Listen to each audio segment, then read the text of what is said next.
आज के इस वीडियो में हम जिस टॉपिक पर बात करने वाले हैं, role of teacher and student in experiential learning की अनुभवजन्य अधिगम में शिक्षक की और विद्यार्थी की दोनों की क्या भूमिकाएं हैं। तो वीडियो को आखिर तक देखिए और वीडियो कैसा लगा कमेंट करके ज़रूर बताइए। तो वीडियो को हम शुरू करते हैं। और जैसा कि हमने पहले के वीडियोस में भी हम जान चुके हैं कि एक्सपीरियंशियल लर्निंग क्या है। It is a skill based learning की एक कौशल आधारित शिक्षा है। It takes place through hands on experience and active involvement. तो यहाँ पर दो चीज़ें होती हैं कि बच्चे जो हैं करके सीख रहे हैं, हैंड्स ऑन एक्सपीरियंस हो रहा है, प्रैक्टिकल लर्निंग हो रही है बच्चों की, और साथ ही साथ क्लास में जो टीचिंग लर्निंग चल रही है वहाँ पे उनका एक्टिव इन्वॉल्वमेंट हो रहा है। It includes learning through action, learning by doing, learning through experiences and learning through discovery and exploration. तो यहाँ पर अलग अलग तरीके हैं जिनके माध्यम से बच्चा सीख रहा है, खुद से सीख रहा है, अपने एफर्ट से सीख रहा है, अपनी मेहनत से सीख रहा है। तो ये तो हो गई एक्सपीरियंशियल लर्निंग। अब हम बात करते हैं इसमें टीचर का क्या रोल है। तो जब हम बात करते हैं role of teacher in experiential learning, तो हमें पता है कि जब एक्सपीरियंशियल लर्निंग की हम बात कर रहे हैं तो इस सिचुएशन में जो क्लास में जो टीचर का रोल है वो सेकेंडरी है। प्राइमरी रोल किसका है? बच्चे का है। तो यहाँ पर टीचर का क्या रोल होता है? The role of the teacher in experiential learning is that of a guide. की एक मार्गदर्शक की भूमिका होती है टीचर की, एक गाइड की भूमिका होती है। टीचर का काम बच्चों को सिखाना नहीं बल्कि बच्चों के सीखने में उनकी हेल्प करनी होती है। तो यहाँ पर टीचर का रोल क्या हो गया? एक गाइड का हो गया।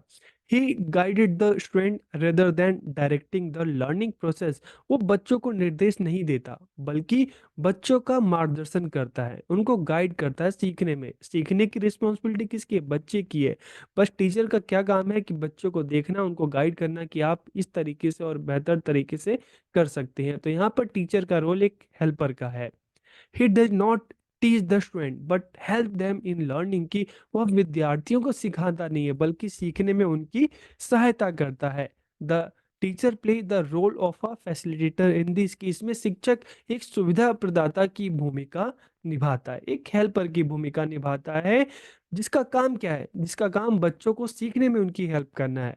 टीचर का काम क्या है? बच्चों को देखना, ऑब्जर्व करना, और बच्चों को कोई हेल्प चाहिए तो फिर टीचर वहां पर बच्चों की सहायता करता है। इसके अलावा making the class student centre rather than teacher centre. की कक्षा को शिक्षक केंद्रित ना बनाकर विद्यार्थी केंद्रित बनाना। हम अगर पहले की एजुकेशन सिस्टम की बात करते हैं जहाँ पे टीचर सेंटर्ड क्लासरूम होती थी, जिसमें मेन रोल टीचर का होता था, टीचर पढ़ाता था और बच्चे सीखते थे। लेकिन यहाँ पर मेन रोल किसका है? प्राइमरी रोल बच्चों का है। बच्चा खुद के एफर्ट से सीखेगा और टीचर का काम क्या होगा? बच्चों की हेल्प करना। To involve student in the teaching learning process. की शिक्षण अधिगम प्रक्रिया में बच्चों को शामिल करना, उनको ज़्यादा से ज़्यादा अपॉर्चुनिटी देना ताकि बच्चे खुद से करें, खुद से चीज़ों को सीखें।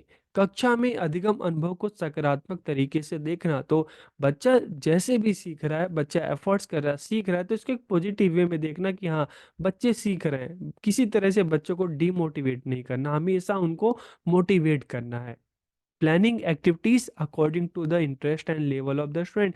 कि क्लास में जब टीचर जाता है पढ़ाने के लिए तो आप क्लास में जाने से पहले ही आपको डिसाइड करना है कि आप जो भी टॉपिक पढ़ाने जा रहे हैं, जो भी चैप्टर पढ़ाने जा रहे हैं, तो बच्चों के लेवल के हिसाब से आप उससे रिलेटेड कौन कौन सी एक्टिविटीज करा सकते हैं। आप क्या ऐसी एक क्लास में कराएंगे, क्या इस तरह की एक्टिविटीज आप प्लान करेंगे जिसमें बच्चों का ज़्यादा से ज़्यादा पार्टिसिपेशन हो। इसके अलावा providing maximum opportunity for student to learn by doing. की विद्यार्थियों को खुद से करके सीखने के ज़्यादा से ज़्यादा अवसर प्रदान करना। इसके अलावा connect curriculum learning objective to activities and hands on experience. की आप जो भी चैप्टर पढ़ाने जा रहे हैं, जो भी कंटेंट है, तो आप क्या आपको ट्राई करना है कि उसको एक्टिविटी से जोड़ें, उसको हैंड्स ऑन एक्सपीरियंस से जोड़ें। Allow student to experiment and find solution themselves. कि विद्यार्थियों को क्लास में स्वयं करके सीखने और जो भी सॉल्यूशन है उसका खुद से समाधान करने की जो है अनुमति देना। जैसे ज़्यादातर लैब में हम देखते हैं बच्चे काम करते हैं। Explain your and the students role in the class. की कक्षा में, क्लास में आपको अपना रोल बताना है कि एज ए टीचर आपका क्या रोल है और स्टूडेंट का क्या रोल है। लर्निंग की रिस्पॉन्सिबिलिटी किसकी होनी चाहिए? स्टूडेंट की होनी चाहिए। और आपका काम क्या होगा? बच्चों की हेल्प करना। बच्चा खुद के एफर्ट से सीखेगा और उसको जरूरत पड़ी तो फिर वो टीचर की हेल्प लेगा।